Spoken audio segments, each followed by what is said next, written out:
அஸ்ஸலாமு அலைக்கும் வரஹ்மத்துல்லாஹி வபரகாத்துஹு. அல்ஹம்துலில்லாஹி நஹ்மதுஹு வ நஸ்தஈனுஹு வ நஸ்தக்ஃபிருஹு வ நஊது பில்லாஹி மின் ஷுரூரி அன்ஃபுஸினா வ மின் ஸய்யிஆத்தி அமாலினா மை யஹ்திஹில்லாஹு ஃபலா முதில்ல லஹு வ மை யுத்லில்ஹு ஃபலா ஹாதிய லஹு. வ அஷ்ஹது அல்லா இலாஹா இல்லல்லாஹு வஹ்தஹு லா ஷரீக லஹு வ அஷ்ஹது அன்ன முஹம்மதன் அப்துஹு வ ரசூலுஹு அம்மா பஅத். கண்ணியத்திற்குரிய எல்லாம் வல்ல அல்லாஹு ஜல்ல ஷானஹு தஆலாவின் நல்லடியார்களே, அல்லாஹ்வுடைய நேசர்களிலே முதலிடத்தில் இருக்கின்ற நபிமார்கள் அவர்கள் எந்த ஒரு கட்டத்திலையும் மனிதத்தன்மைக்கு அப்பாற்பட்டவர்களாகவோ அல்லாஹ்வுடைய அதிகாரங்களை பெற்றவர்களாகவோ இருக்கவில்லை. எல்லா மனிதர்களைப் போலத்தான் இந்த உலகத்தில் வாழ்ந்திருக்கிறார்கள் என்பதை நம்ம பார்த்து வருகிறோம். அந்த தொடர்ச்சியில் மூசா அலைஹிஸ்ஸலாம் அவர்களுக்கு அல்லாஹ் ரப்புல் ஆலமீன் பல அற்புதங்களை வழங்கியிருந்தாலும் மற்ற சந்தர்ப்பங்களிலெல்லாம் அவர்கள் எல்லா மனிதர்களைப் போலவே பலவிதமான துன்பங்களுக்கும் இன்னல்களுக்கும் உள்ளாக்கப்பட்டிருக்கிறார்கள் என்பதற்கு சான்றாக சொல்வதாக இருந்தால், அவங்கள அல்லாஹ் ரப்புல் ஆலமீன் என்ன செய்கிறான்னு கேட்டால், தௌராத்துங்கிற வேதம் கொடுப்பதற்காக வேண்டி 40 நாள் அவங்கள நோன்பு இருக்க சொல்லி 40வது நாளில் என்ன செய்கிறான்னு கேட்டால் தூர் சீனா மலைக்கு வர சொல்கிறான். உனக்கு வேதம் தர வேண்டி இருக்கிறது, அதுக்காக வேண்டி என்ன செய்யணும்னா முதல்ல 30 நாள் என்று சொல்லி அப்புறம் 40 நாட்கள் அவரை தவம் இருக்க சொல்கிறான், நோன்பு வைக்க சொல்லிவிட்டு 40வது நாளில் நீ அங்கே வந்துரு தூர் சீனா மலைக்கு எல்லாம் வர சொல்கிறான். தூருங்கிற மலைக்கு அந்த இடத்துல வச்சு தான் அல்லாஹ் தௌராத்துங்கிற வேதத்தை கொடுக்குறான். அந்த வேதத்தையும் எழுத்து மானமாகத்தான் கொடுக்குறான். தௌராத்துங்கிற வேதம் நபியாக அனுப்பப்படுறாங்கள அப்போ கொடுக்கப்படலை, ஃபிரௌனுக்கு பிரச்சாரம் பண்ணுற போதும் கொடுக்கப்படவில்லை. எப்போ இந்த தௌராத்து வேதம் கொடுக்கப்படுது என்று சொன்னால், ஃபிரௌனிடமிருந்து அந்த மக்கள்லாம் மீட்டெடுத்த பிறகு, இஸ்ரவேலுங்கிற ஒரு சமுதாயம் மட்டும் தனி இனமாக மாறிய பிறகு அவங்களுக்கு வழிகாட்டுவதற்காக வேண்டி அல்லாஹ் என்ன செய்கிறான், தௌராத்தை கொடுப்பதற்கு வர சொல்கிறான். அவர் அந்த இறைவனுக்கு நோன்பு வைத்து பயணித்து போன அந்த 40 நாளைக்கு இடையில் என்ன நடக்குதுன்னு கேட்டால், அவருடைய சமுதாயம் நீங்கள் கவனமாக இருந்துக்கிறங்க, அல்லாஹ்வுடைய கட்டளை ஏற்று நான் செல்கிறேன்ட்டு போகிறார். போகும்போது அவருக்கு துணை நபி ஒன்று இருந்தது. இவருக்கு மட்டும் என்ன செய்ய, ஹாரூன்னு சொல்லி இன்னொரு நபியை வேறு அல்லாஹ் பக்கபலமாக ஆக்கியிருந்தான். அவரும் நபி, ஹாரூன் என்ற அவருடைய சகோதரரும் நபியாக அல்லாஹ் ஆக்கி வைத்திருந்தான். ஏன் ஆக்கி வைத்திருந்தான்னு கேட்டால், அவர் அல்லாஹ்ட்ட கோரிக்கை வச்சார், இறைவா எனக்கு நாக்கில் ஒரு பிரச்சனை இருக்கிறது, தெளிவாக எனக்கு எடுத்து சொல்ல முடியாது, அதனால் எனக்கு பக்கபலமாக ஹாரூனையும் நீ ஆக்குன்னு அல்லாஹ்ட்ட கேட்டதுனால ஹாரூனையும் நபியாக ஆக்கினான். வஹாஹு ஹாரூன நபியா, அவருடைய சகோதரர் ஹாரூனையும் நபியாக ஆக்கியிருந்தோம். நபின்னு சொன்னால் ஒரு உம்மத்து தான், ஒரே சமுதாயம் தான், அதுக்கு 2 பேர் நபி. அவர் ஒரு சமுதாயம், இவர் ஒரு சமுதாயம் கிடையாது. அப்போ அந்த மாதிரி 2 நபிகள் இருக்கும்போது அவர் என்ன செய்கிறாருன்னா, வெளியே அல்லாஹ்வுடைய கட்டளை ஏற்று போகும் பொழுது ஹாரூன்ட்டு ஒப்படைச்சிட்டு போகிறார். அந்த சமுதாயத்தை நீ தான் பார்த்துக்கிறேன்னு, நான் அல்லாஹ்வுடைய கட்டளை ஏற்று வேதத்தை வாங்குவதற்காக வேண்டி நான் செல்கிறேன், நீ தான் அவங்கள பார்த்துக்கிறணும்னு சொல்லி அவங்கள பொறுப்பாளராக நியமித்து விட்டு அவர் போகிறார். இப்போ ஹாரூன் நபி வழிகாட்டுறதுக்கு அந்த மக்களுக்கு ஆள் இருக்கிறாங்க, வழிகாட்டுவதற்கு ஒரு நபி வேறு இருக்கிறார். இந்த நேரத்தில் என்ன செய்கிறாங்கன்னா, அந்த பனி இஸ்ரவேலர்கள் ஒரு காளை மாற்று சிற்பத்தை, ஒரு உலோகத்தால் செய்யப்பட்ட அந்த சிற்பத்தை என்ன செய்கிறாங்கன்னா கடவுளாக்கிடுறாங்க. அந்த சமுதாயத்தில் சாமுரைன்னு ஒருத்தர் இருந்தான். அந்த சாமுரைங்கிறவனும் இஸ்ரவேலை சேர்ந்தவனாக தான் இருந்தான். அவன் என்ன செய்கிறான்னு கேட்டால், மூசா நபியுடைய காலடி மண்ணை எடுத்து ஒரு பொற்குள்ளராக இருந்தான், அதாவது நகை செய்கிற ஒருத்தனாக இருந்தான். அவன் மாட்டு வடிவத்தில் ஒரு பொருளையெல்லாம் தயாரிச்சுக்கிட்டு என்ன செய்கிறான்னு கேட்டால், மூசா நபி காலடி மண்ணை போயிட்டார்ல, மண்ணல் இது மேலே போடுறான், வாண்டு சத்தம் போடுது. அது ஏனோ எல்லாம் அப்படி செய்ய வச்சுருக்கான், அந்த மண்ணுக்கு அந்த சக்தி இல்லை. அப்போ எடுத்து போட்டோன்னு ஒரு சத்தம் போடுது. சத்தம் போட்டோன்னு என்ன பண்ணிட்டான்னு கேட்டால், அந்த மக்கள்லாம் கூப்பிட்டு, இங்கே தான் இறைவன் இருக்கான், அவர் தப்பான இடத்துக்கு போயிட்டுருக்கிறாரு. அவன் என்ன செஞ்சிட்டான், இறைவனை தேடி மூசா போயிட்டுருக்கிறாரு, இங்கே பாருங்கள் மாடு சத்தம் போடுது, இதுதான் இலாகு மூசா, மூசாவுடைய கடவுள் இதுதான் சொன்ன உடனே கொஞ்சமும் சிந்திக்காமல் சரின்ட்டானுவோம். கடவுள்னு சொன்னால் ஒரு சத்தம் வந்தால் கடவுளா, அதிசயமாக ஏதாவது ஒரு வித்தியாசமான ஒரு சவுண்டு வந்துட்டால் கடவுளாயிருமா, அது பேசுமா, நம்ம கோரிக்கை நிறைவேற்றுமா அப்படிங்கிறதெல்லாம் சிந்திச்சு பார்க்காம மறுபடியும் ஒரு சத்தம் போட சொன்னால் சத்தம் போடுமா அப்படின்னு நல்லா கேட்குறான். அப்போலாம் இரவுன்னு அல்லா எரிஜையிலையும் கவுலா, இன்னொரு தடவை எந்த ஒரு பேச்சையும் பேசாதுங்கிற மாட்டி சிந்திக்க மாட்டீங்களாடா, அப்படின்னு சொல்லி என்ன செய்கிறான்னு கேட்டால் அவன் அந்த மக்கள் அதை ஏற்றுறாங்க. மூசா வந்து என்ன செய்யறான், இறைவனை தேடி போயிருக்கிறாரு, இறைவன் இங்கே தான் இருக்கிறான், அல்லாஹ் வந்து இந்த காளை சிற்பத்துக்குள்ளே இருக்கான்னு சொன்ன உடனே அதையே கடவுளாக்கிட்டாங்க. அவர் திரும்பி வர்ற வரைக்கும் 40 நாள் என்னவாச்சு, போனார், அடுத்த நாள் இது நடக்க ஆரம்பிச்சிது. ஒரே நாளில் என்ன செஞ்சிட்டாங்க, வழிகட்டுட்டாங்க. அப்போ அதை பற்றி ஹாரூன் எவ்வளோ எடுத்து சொல்கிறாரு, இப்படிலாம் செய்யக்கூடாதுப்பா, இறைவன்லாம் இப்படிலாம் வரமாட்டான், நீ இறைவனை தேடி தான் அவர் போயிருக்காரு, வழி தவறலாம் மாட்டார், இது எதுக்கு நீ கடவுளாக்குறேன்ட்டு அவர் எவ்வளவோ சொல்லி பார்க்குறாரு. அவங்க கேட்கல. மூசா நபி போன அடுத்த செகண்டே மாறிட்டாங்க, ஒரு செகண்டில் மாறிட்டாங்கன்னு சொன்னால் அது எப்படிப்பட்ட ஒரு பாதிப்பாக இருக்குது, மூசா நபிக்கு எவ்வளோ பெரிய ஒரு பிரச்சனையாக இருக்கும். அப்போ அல்லாஹ் என்ன செய்கிறான்னு அந்த தௌராத்தை கொடுக்கும்போது அவர்கிட்ட சொல்கிறான், நீ இங்கே வந்துட்ட, அங்கே என்ன நடந்திருக்கு தெரியுமா அப்படின்னு சொல்லி இதை அல்லாஹ் சொல்லி காட்டுறான். நீ வந்த பிறகு உன் சமுதாயம் வந்து இந்த காளை சிற்பத்தை வணங்குறவங்களாங்க மாறிட்டாங்க, எல்லாமே தடுமாறிட்டவங்க. கோபமாக என்ன செய்கிறாரு, திரும்பி வர்றாரு சமுதாயத்திட்ட. வந்தால் எல்லாம் காளை மாட்டு சிற்பத்தை வணங்கக்கூடிய காளை மாட்டையே கடவுளாக்கி, காளை கன்று வந்து சிற்பம் மாதிரி சிலை மாதிரி செய்து அதை வணங்கக்கூடிய மக்களாக எல்லோரும் மாறிட்டாங்க. அதான் கடவுள் அப்படின்னு சொல்லி வழிபாடு நடத்தக்கூடியவர்களாக மாறிட்டாங்க. சின்ன ஒரு இடைவெளியில் ஒரு நபி இருக்கும் பொழுது இப்படி ஆகிட்டாங்க. இதில் பல விஷயம் நம்ம பார்க்க வேண்டியிருக்கு. என்னென்னு கேட்டால், இவர் நல்ல ஒரு நோக்கத்துக்கு தானே போயிருக்காரு, அவருக்கு வந்து இங்கே நடக்கிற எதுவுமே தெரியலை. 40 நாளில் நடந்துக்கிட்ட எந்த ஒரு விஷயமுமே தெரியலை. அல்லாஹ் வஹீயில் சொல்லி கொடுத்தான், அப்போ தான் தெரியுது.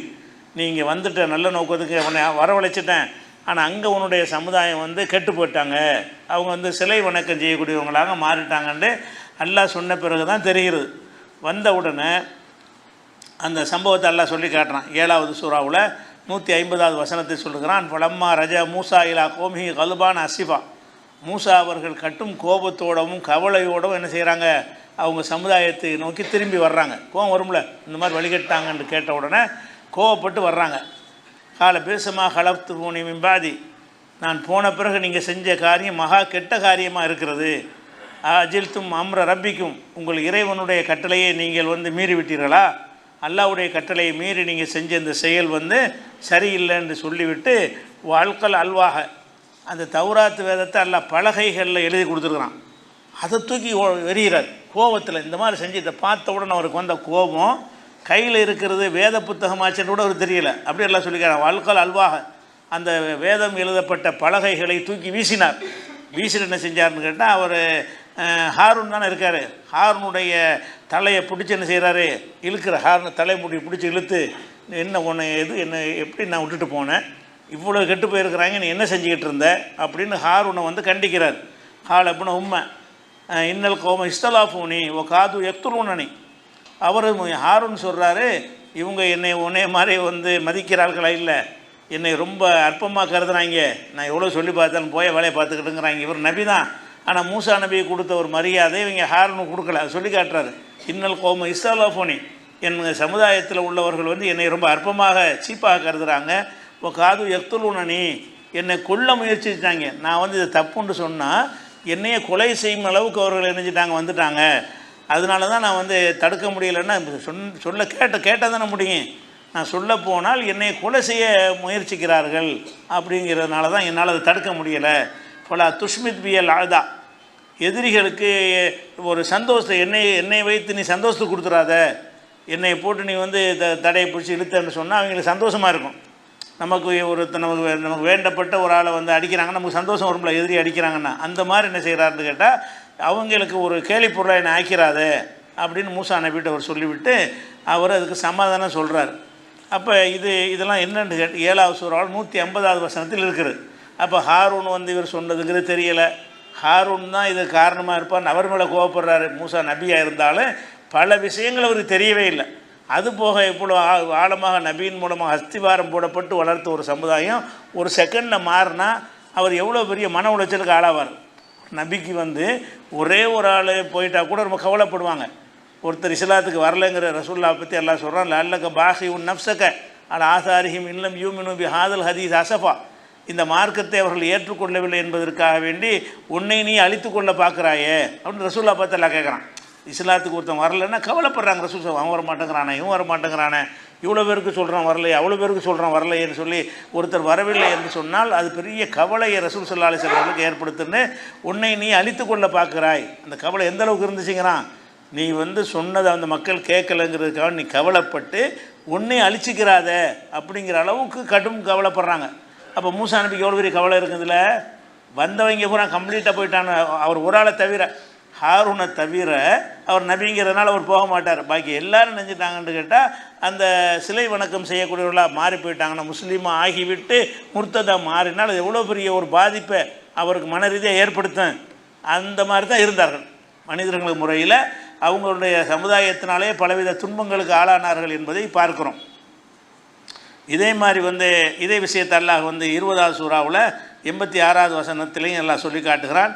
ஒமா ஆஜலக்கான் கௌமிக்கு யா மூசா, மூசாவே உன் சமுதாயத்தை விட்டுட்டு வேகமாக வந்திருக்கிறியே, என்ன செய்துன்னு நல்லா கேட்குறான். அந்த தூர் மலைக்கு வந்தவுடனே அவர் சொல்கிறார், காலகும் உலாயால அசரி, அவர்கள் எனக்கு பின்னாடி நான் விட்டுட்டு வந்திருக்கிறேன். அஜில்த்து இலைக்கில் ரெப்பி தரலா, இறைவா அவனுடைய திருப்தியை பெறுவதற்காக நான் வேகமாக வந்துட்டேன் அப்படின்னு அவர் சொல்லுவார். அப்போ சொல்லுவார், காலப்ப இன்னா ஃபத்தன்னா கௌமக மிம்பாதிக்க, நீ வந்த பிறகு உன் சமுதாயத்தை நம்ம சோதித்து பார்த்துட்டோம். அதாவது காலமாட்டை வணங்குறவங்களாக ஆக்கிவிட்டோம். வல்லல்லஹுமு சாமுரிங்கிறவன் அவங்கள வழிகெடுத்து விட்டான் என்ற செய்தி அல்லாஹ் தான் என்ன செய்யறான், அவருக்கு சொல்லி கொடுக்குறான். அதுக்குரிய ஆதாரம். இப்போ ரஜா மூசா இலா கோமி கல்பான், மூசா நபி நெஞ்சார் கோபமாக வந்தாருங்கிற இந்த செய்தியை 20வது சூறாவில் 86வது வசனத்திலையும் இருக்கிறது. அதே மாதிரி ஹாரூனும் நெஞ்சார் உரிய வேலையை கரெக்டாக செஞ்சாருங்கிறது நல்லா குர்ஆனில் சொல்லி காட்டுறான். அவர் கொலை செய்வோன்னு மிரட்டல் இருந்தும் கூட அவர் சொல்லாமல் இல்லை, சொல்லியும் அவர்கள் கேட்கலை.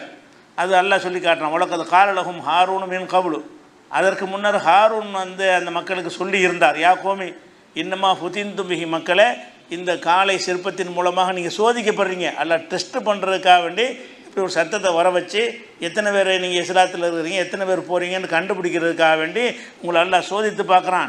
ஓ இன்ன ரப்பக்கும் ரஹ்மான், ரஹ்மான் தான் உங்களுடைய இறைவன், இது அல்ல. இந்த சிலை உங்களுடைய கடவுள் கிடையாது, உங்களுடைய இறைவன் ரஹ்மான், அளவற்ற அருளான அல்லாஹ் தான் இறைவன் என்று சொன்னார். ஃபத்தபி உனி, என்னை நீங்கள் பின்பற்றுங்கள். வத்தீவு அம்ரி, என்னுடைய கட்டளை கட்டுப்படுங்கள் என்று அவர் எவ்வளோ சொல்லி பார்க்குறாரு. அவங்க என்ன செஞ்சாங்க, லன் நப்ரஹ அலைஹி ஆக்கிஃபீன ஹத்தா இர்ஜி அலைனா மூசா, மூசா திரும்பி வர்றவை நான் இதில் தான் இருப்பேன்ட்டாங்க. மூசா சொல்கிறேன், நீ என்ன சொல்கிறது, மூசா நபி எங்களுக்கு திரும்பி இந்த உண்மையை சொல்கிற வரைக்கும் நாங்கள் இந்த சிலையை தான் வணங்கிக்கிட்டு இருப்போம் அப்படின்னு சொல்லி அவர் மறுத்தார்கள்ங்கிற விஷயத்தையும் 20வது சூறாவில் 91வது வசனத்தில் எல்லாம் சொல்லி காட்டுகிறான். அப்போ இந்த சம்பவத்தில் நம்ம தெரிஞ்சுக்கிற விஷயம் என்னென்னு கேட்டால், ஒரு நபியால் வார்த்தெடுக்கப்பட்டவர்களாக இருந்தாலும் மாறிடுவார்கள். நம்ம என்ன நினைக்கிறோம், அவுலியா மகான்கள் இவங்கெல்லாம் அப்படி முறியீடு கொடுத்தாங்கன்னா அப்படி கெட்டவனே நல்லவன் ஆக்கிடுவாங்க, அப்படி பக்குவப்படுத்திடுவாங்க அப்படின்லாம் நினைக்கிறோமே. அதெல்லாம் கிடையாது என்பதற்கு இந்த மூசா நபி வரலாறு அதுக்கு தான் எல்லாம் சொல்லி காட்டுறான். இவர் மூசா நபியால் உருவாக்கப்பட்டவங்க எப்படி இருப்பாங்க. இன்னும் சொல்லப்போனால் இந்த மக்களுக்கு மார்க்கத்தை சொன்னவராக மட்டும் அவர் இருக்கலை, அவங்கள விடுதலை பெற செஞ்சு அந்த சமுதாயத்துக்கு விடுதலை வாங்கி கொடுத்தவராக இருந்தார். உலக ரீதியாக அவங்களுக்கு ஏதாவது ஆதாயம் கிடைச்சுன்னா ரொம்ப மரியாதையாக இருப்பாங்க. மார்க்கத்தை மட்டும் அவர் சொல்லிக் கொடுக்கல, அடிமையாக இருந்தவங்களை பிறவன்ட்டு காப்பாற்ற செஞ்சு அவங்கள வெளியே கொண்டு ஒரு தனி சுதந்திரமான சமுதாயம் ஆக்குனதுக்கு யார் காரணம், மூசா நபியுடைய அந்த விடுதலை போர் தான் முக்கியமான காரணம். அப்படி இருந்தும் கூட என்ன செஞ்சிட்டாங்கன்னு கேட்டால் அந்த அவருடைய கொள்கையில் உறுதியாக இருக்கலை, அவங்க இஷ்டத்துக்கு மாறி போயிட்டாங்க என்பதை பார்க்குறோம். அதே மாதிரி என்ன செய்கிறாருன்னு கேட்டால், அவர் அடிக்கணும்னா செய்கிறாருன்னு வருது. ஹாரூனை பிடிச்சி என்ன செய்கிறார், தாடியெல்லாம் பிடிச்சி அடிக்கிறார் என்றெல்லாம் வருகிறது 20வது சூறாவில் 95. அப்போ இந்த அளவுக்கு ஒரு சமுதாயம் கெட்டு போய்விட்டதையும் அது மூசா நபிக்கே தெரியாமல் இருந்ததையும் ஹாரூன் நபி சொல்லி கூட அவங்க கேட்கலை என்பதையும் இதெல்லாம் பார்க்கும்போது என்ன வழங்குதுன்னா, இது எவ்வளோ பெரிய ஒரு மன துன்பத்துக்கு உள்ளாக்கப்படுவார். நபி என்றால் நினச்சதெல்லாம் செய்வார்னு சொன்னால் அவருக்கு இந்த மாதிரி கவலை இல்லாமல் ஆக்கியிருக்கலாமே. அப்படி ஒரு மந்திர சக்தி படைத்தவராக அவர் இருக்கவில்லை. அதுக்கு எல்லாம் கேள்வி கேட்குறான், ஏன்டா நீங்கள் அதை போய் சிலையை பிடிச்சிக்கிட்டு கடவுள்னு சொல்கிறீங்களே, அவ்வளோ உயரம் அன்னஹு லாயு கல்லிமுகம், அந்த சிலை உன்ட்ட பேசுமா, சத்தம் போட்டுச்சின்னு சொல்லி அதுக்கு பின்னாடி போயிட்டு அது பேசுமா, வலா எஹதிஹிம் சபீலா, ஏதாவது வழியை காட்டுமா, நேர் வழி கேட்டால் என்னென்னு தெரியுமா, எப்படி போகிறது, அந்த தெருவுக்கு எப்படி போகணும் அதை வழிகாட்டுமா, ஒன்றும் இல்லாத பிடிச்சி கடவுள்னு நினைக்கிறீங்களான்னு என்ன செய்கிறாரு, அவ்வளோலாம் சொல்லி பார்க்குறாங்க. ஒன்றுமே அவங்க கேட்கலைங்கிற ஒரு விஷயத்தை பார்க்குறோம். அதனால் இந்த மாதிரியான ஒரு துன்பத்திற்கு மூசா நபி ஆளான வரலாறு எதுக்கு அல்லாஹ் சொல்கிறான்னு கேட்டால், எந்த ஒரு மனிதரையும் அவங்க உள்ளத்தை பக்குவப்படுத்தக்கூடிய அதிகாரத்தை நபிமார்கள் கொடுக்கல. அதைக்கு ஆதாரமாக இருக்கிறது அவங்க எவ்வளோ பெரிய மன உளைச்சலுக்கு உள்ளாவார்கள். அவங்களே மன உளைச்சலாக இருந்தால் உங்கள் மன உளைச்சலை எப்படி தீர்ப்பாங்க. நபிமார்கள் அவங்களே பல மன உளைச்சலுக்கு கவலைக்கு மேலே கவலைக்கு ஆளாக இருக்கிறார் என்பதை பார்க்குறோம். அதை விட முக்கியமான என்னென்னு கேட்டால், ஃபிரௌன்கிட்டேருந்து எதிர்த்து மூசா நபி பிரச்சாரம் பண்ணுறாங்க. ஒரு கட்டத்துக்கு மேலே என்ன செய்கிறான்னா அவன் டவுன் ஆகிக்கிட்டு இருக்கிறான். இவங்க பிரச்சாரம் பண்ணுறாங்க, சூனியக்காரரோட போட்டிலாம் வைக்கிறான், அதுலேயும் மூசா நபி ஜெயிச்சிடுறாங்க, இவங்களுக்கு சப்போர்ட் அதிகரிக்கிறது. அப்போ இது இப்படி விட்டுட்டு இருந்தோம்னு சொன்னால் நம்முடைய ஆட்சிக்கு பாதிப்பு வரும் என்பதற்காக வேண்டி ஃபிரௌன் என்ன செய்கிறான்னு கேட்டால் எல்லாரையும் காலி பண்ணிட்டு உத்தரவு போட்டுறான். எல்லாம் ஒருத்தரை விட அது இஸ்ரவேல்காரங்க எவனையும் விடக்கூடாது என்று உத்தரவு போட்டு அனைவரையும் காலி பண்ணணும்ன்ற ஒரு உத்தரவு போட்ட விஷயம் மூசா நபிக்கு இறைவனால் தெரிவிக்கப்படுகிறது. உடனே என்ன செய்கிறாங்கன்னு கேட்டால் அனைத்து மக்களையும் இஸ்ரவேலில் கூப்பிட்டுட்டு நம்ம ஊரை விட்டு ஓடிடுவோம், நம்மளை மொத்தமாக அழிக்கிறதுக்கும் பிளான் பண்ணிட்டான், ஒருத்தர் விடாமல் அனைவரும் அழிப்பதாக ஃபிரௌன் பிளான் பண்ணிட்டான் என்று சொல்லி அனைவருக்கும் அவர் தகவலை தெரிவித்து என்ன செய்கிறாங்க, டோட்டலாக ஆடு மாடு கோழி இதெல்லாம் தூக்கிட்டு ஆணு பெண்ணு சின்னது பெருசு எல்லாம் என்ன செய்கிறாங்க, ஊரை விட்டு ஓடி வர்றாங்க. ஊரை விட்டுட்டு ஓடி போயிடுவோம், இந்த ஊரில் இருந்தோம்னு சொன்னால் படைகளை அனுப்பி நம்மளை கம்ப்ளீட்டாக காலி பண்ணிடுவோம். அப்படி அந்த மாதிரி நிலை வந்திருக்கு. ஒரு கட்டத்தில் ஓடுறாரு. ஓடணுன்னு என்ன செய்கிறாங்கன்னு கேட்டால் வந்தால் ஏத்தாப்புல கடல் விரட்டிகிட்டு வர்றான், ஓடுறாங்க. அதுக்கு கடல் இருந்தால் ஒரு மாதிரி ஓட முடியும், குறுக்கே கடல் வருது, கடலை தாண்டி தான் போகணும். அப்போ அந்த மாதிரி வரும்போது என்ன செய்கிறாங்கன்னா தடுமாறுறாங்க மக்கள்லாம். எப்படி போகிறது, இந்த பக்கம் ஃபிரௌன் விரட்டிகிட்டு வர்றான், அந்த பக்கம் கடல் இருக்குது, நம்ம எந்த பக்கம் தப்பிக்க முடியாத, யா மூசா இன்னால் முதரக்கும், நம்ம வசமாக மாட்டிக்கிட்டோமே மூசாவே, நம்ம சிக்கிக்கிட்டோமே அந்த மக்கள்லாம் சொல்கிறாங்க. மூசா நபி என்ன செய்கிறாங்கன்னா கல்லா நம்ம மாட்டிக்கொள்ளவில்லை, இன்னமாய் ரப்பி சயஹதீன், என்னோட என் இறைவன் இருக்கிறான், அவன் வழி காட்டுவான், இந்த கட்டத்தில் எனக்கு வழி காட்டுவான்ங்கிறார். சொன்னபடி அல்லாஹ் என்ன செய்கிறான்னு கேட்டால் அவர் கைத்தடியினால் இந்த கடலை அடின்னு சொல்கிறான். கைத்தடியினால் கடலை அடிக்கிறாங்க. கடல் ரெண்டாக இரு மலைகளை போன்ற பிளவுகள் கொண்டதாக அது மாறி ஒரு பாதை உண்டாகிறது. காய்ந்து போன பாதை மட்டும் மாத்திரம் இல்லாமல் என்ன செய்யுது, தரை காஞ்சி தண்ணி விலகிட்ட பிறகு ஈரம் இருக்கும், சகதி சேரலாம், அதில் ஒன்றும் கிடையாது. காய்ந்து போன தரையாக அது மாறி ஒரு இடைவெளி கடல் பிளந்தது அப்படின்னு நல்லா சொல்லி காட்டுறான். அதில் என்ன செய்கிறாங்கன்னா மூசா நபி அவங்கள அழைச்சி காப்பாற்றி கூப்பிட்டு போகிறாங்க. இதை பார்த்தாங்கன்னா அவங்களுக்கு என்ன வரணும், இவ்வளோ பெரிய அதிசயம் உங்கள் வாழ்க்கையில் நடந்தால் நீங்கள் எப்படி இருப்பீங்க, நம்பிக்கை ஈமான் எப்படி இருக்கும். நம்ம சம்பவத்தை கேட்டு நம்ம எல்லாம் நம்பிக்கிட்டு இருக்கிறோம். இப்படி ஒரு அதிசயம் நமக்கு நடந்துச்சுன்னு வைங்க, கடல் பிளந்து காப்பாற்றப்படுறதுன்னு நடந்தால் நமக்கு காலத்துக்கு நம்ம நம்பிக்கை மாறுமா? அப்படியும் நடந்துருச்சுன்னு சொன்னால் கடுகளவு நம்மளை யாரும் அசைச்சு பார்க்க இயலுமா? நம்ம அல்லாஹ்வுடைய சொல்லி சொற்களை பயான கேட்டு குர்ஆன் வசனம் நம்பி நம்ம இது பண்ணிக்கிட்டு இருக்கிறோம். ஆனால் இவங்க எப்படி பார்க்குறாங்க, அல்லாஹ் ஒருத்தன் இருக்கிறாங்கிறது அப்படி கண் கூட பார்க்குறாங்க. இவ்வளோ ஒரு சக்தி வந்த ஒரு அரசன் விரட்டி கொண்டு வருகிறான், அந்த பக்கம் தப்பிக்க முடியாது, எந்த பக்கம் தப்பிக்க முடியாதுங்கிற ஒரு கட்டத்தில், அதாவது கதை முடிஞ்சிருச்சுங்கிற ஒரு கட்டத்தில் எல்லாம் என்ன செய்கிறான்னு கேட்டால் கடலில் ஒரு படகு அனுப்பி ஒரு கப்பலை அனுப்பி காப்பாற்றினா கூட ஒரு சாதாரணமாக எடுத்துகிட்டு போயிடலாம். கடல் தண்ணி விலகுமா, முதல்ல தண்ணி கேப் இருக்கிற இடத்துலலாம் ஒன்றா சேர்வது தான் தண்ணியோட இயல்பு. ஒரு பாறையை விளக்குனா கூட இப்போ அது ஒரு லாஜிக்கை நம்ம ஏற்றுக்கிற முடியும். பாறையை விளக்கி அப்படின்னா பாறை விளக்குனா விலகி நின்றுடும், தண்ணி விலகி நிற்க மாட்டேன், என்ன தண்ணி அடித்தாலும் செய்யாது, தண்ணி ஒன்றா சேர்ந்துக்கிறோம். அப்போ தண்ணீரை ரெண்டாக பிரிப்பது என்பதுங்கிறது நடக்கவே முடியாது என்று மனிதன் விளங்கி வைத்திருக்கிற ஒரு விஷயம், அதிசயம் உங்களுக்கு நடக்கிறது. அப்போ தண்ணீர் இரண்டாக பிளந்து இந்த படை முழுவதும் இந்த மக்கள் முழுவதும் தப்பி செல்கிற அளவுக்கு வருகிறது. இவங்க அந்த கடைசி சேரும்போது இவன் என்ன செய்கிறான், அப்போ தான் விரட்டிக்கிட்டு இவனும் உள்ளே நுழையிறான். இந்த பாதை நம்மளும் போகலாம் போல இருக்குது அப்படின்னு நினைத்துட்டு உள்ளே வரும்பொழுது தான் அவங்க வெளியேறி போயிடுறாங்க. இவன் கடலுக்குள்ளே வந்த உடனே மூழ்கடிச்சு என்ன செய்கிறான், ஃபிரௌன் மாத்திரம் இல்லாமல் எல்லாருமே அவங்க அழிக்கப்படுறாங்க. அப்போ அழிக்கப்பட்டவொன்னே இதை கண்ணால் பார்க்குறாங்க. யார் பார்க்குறா, இஸ்ரவேல் மக்கள் இவ்வளோ நாள் பட்ட கஷ்டத்தையும் பார்த்துட்டு அந்த கஷ்டத்துலேருந்து அல்லாஹ் எப்படி நம்மளை காப்பாற்றிருக்கிறான் என்ற அந்த அதிசயத்தை பார்த்து என்ன செய்கிறாங்க, அனுபவிக்கிறாங்க. அதை பற்றி எல்லாம் சொல்லும் பொழுது 7வது சூறாவில் 136வது வசனத்தில் சொல்லி காட்டுகிறான், இப்போ ஜாவசனாபி பனி இஸ்ராயில் அல் பஹர, இஸ்ரவேல் மக்களை கடல் கடக்க செய்தோம், இந்த கடலை பிளந்து கடலுக்கு இப்போ இந்த பக்கத்தை கொண்டு நினைஞ்சோம், அவங்கள காப்பாற்றணுமா. பார்த்தின உடனே ஃபத்தவலா கௌமின் யாக்கிஃபுன் அல் அஸ்னாம் இல்லஹும், அந்த கடலை தாண்டி அங்கே ஒரு மக்கள் இருக்கிறாங்க, கடலை கடந்து வர்றாங்க, வேறு ஊர் மக்கள் என்ன செய்கிறாங்க, அந்த இடத்துல ஒரு சமுதாயம் இருக்கிறாங்க. அவங்க என்ன செய்கிறாங்கன்னா யாக்கிஃபுன் அல் அஸ்னாம் இல்லஹும், அவங்க தங்களுடைய சிலைகளை வைத்து வழிபட்டுருக்குறாங்க. கடல்லேருந்து காப்பாற்றி கொண்டு போன உடனே முதல் காட்சியாக என்ன தெரியுது, பக்கத்து ஊர் தான் தெரிகிறது. அந்த ஊரில் என்ன நடக்குதுன்னு கேட்டால் சிலைகளை வைத்து வணங்கக்கூடிய ஒரு மக்களை பார்க்கிறார்கள். உடனே காலு யா மூசாவிடத்தில் கேட்குறாங்க, மூசாவே இஜல்லனா இலாஹன் கமாலகும் ஆலிஹா, இவங்களுக்கு நிறைய கடவுள் இருக்கணும் நமக்கும் ஆக்கி கொடுக்குறாங்க. அவங்க சிலை வணக்கத்தை கடவுள் நினச்சி வணங்கிட்டு இருக்கிறாங்க.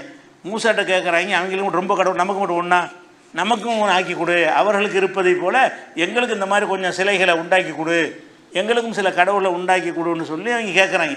இப்படி எவனாச்சும் எப்போ கேட்குறாங்க, இப்போ தான் அல்லாஹ்வுடைய வல்லமையை பார்த்துட்டு வெளியே வந்திருக்கிறாங்க. அதிசயத்தை பார்த்து விட்டு இப்போ தான் கடலில் மூழ்காமல் தப்பிச்சு வந்திருக்கிறாங்க.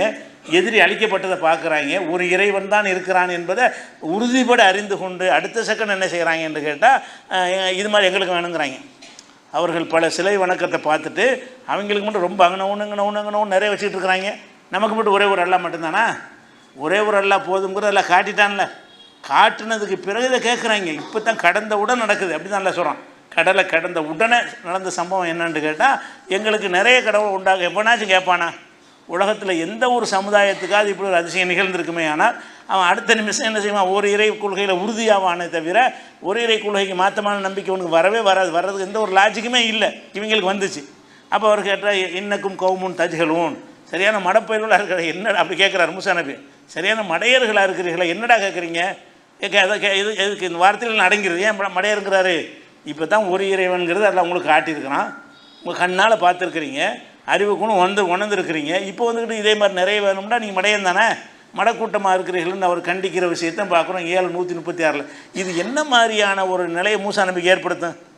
இவ்வளோ கஷ்டப்பட்டு இவங்களை ஓட்டிகிட்டு தப்பிச்சிட்டு வந்தால் அடுத்த செகண்டு சிலை வணக்கத்தை கேட்குறாங்க, நம்மள்கிட்ட கேட்குறாங்க.